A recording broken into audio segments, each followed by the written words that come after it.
Hi, in this demo, we're going to talk about adding rows to a table view.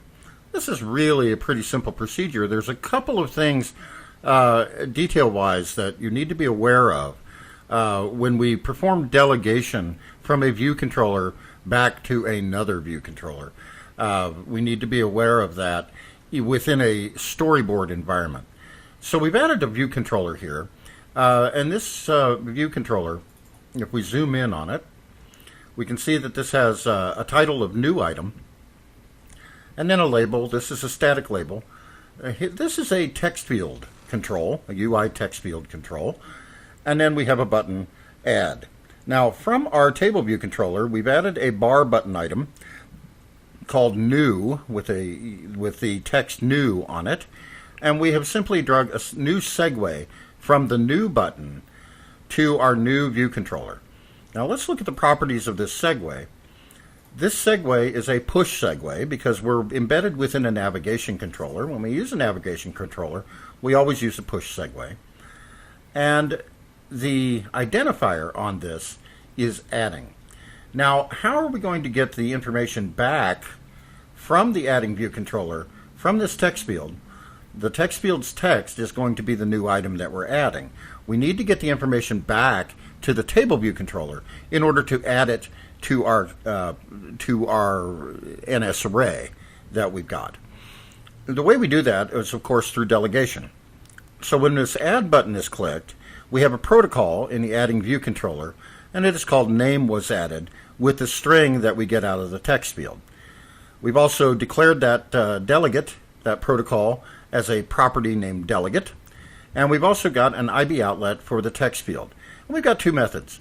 We've got add touched, which happens on the touch up inside method or event of the add button, and we've got name entered, which happens on the did end on exit event of the text field. So let's look at these methods.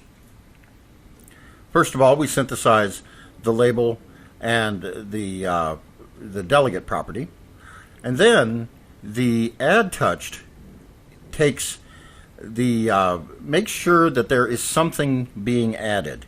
So if the label name's text field, it's really a text field, but that's okay.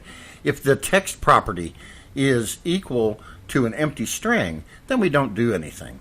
Otherwise, we call name was added against the delegate class. The delegate class, this class, the adding view controller class, is unaware of the identity of the delegate class. The delegate, of course, is the table view controller, but the adding view controller doesn't know that. And this is delegation in a language that has dynamically created allocated properties. And then we pop the navigation controller back to the root view controller, which pops us back to the table view controller. Name was entered. The only thing we are trapping that did end on exit method for is to dismiss the keyboard, the software keyboard, on the screen. So name was entered just resigns the first responder on the sender, which is a UI text field, and that makes the keyboard go away. So this is our adding view controller. When we get back to the table view controller, we need to do a couple of things. In prepare for segue, we have added a new segue to prepare for, the segue to the adding view controller.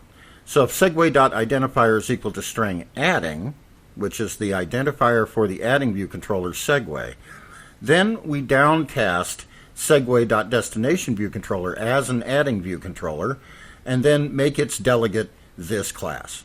And then we need to look at the adding delegate method. If the name was added, we have a mutable array that we're creating, which is a mutable copy of the NS array cell content. And then we add an object, which is the name that we pass in from the text field on the adding view controller. And then we copy that mutable array back to cell content and then tell table view to reload its data. So when we call reload data, when the message reload data is sent to a table view, it tells the table view to look at all of its data source methods and reload the data.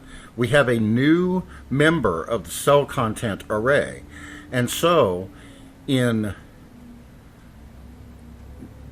In this method, the number of rows in section, reload data will recall number of rows in section and update it with the count of the new cell content array.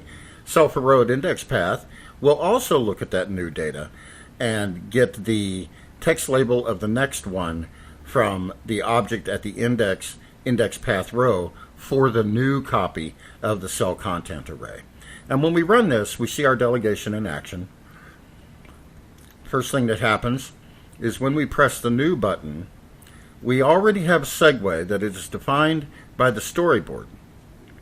So the new button will go to the adding view controller because we have trapped that particular segues identifier there, and the detail will still go to the detail view controller.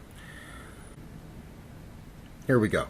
We can see that the detail is still going to the detail view controller. When we add new, we get this adding view controller, and let's just say we're going to add 4. We can see that when we tap inside the text field, our keyboard comes up, and let's just add 4. And then when we hit enter or tap the done key, which is what the user would do, the did end on exit event fires and the keyboard is resigned. And then we click add, and here we go. The table view has refreshed its data, and then when we click on 4, we'll get the index plus 1 of 4, which is of course 4. Thank you very much.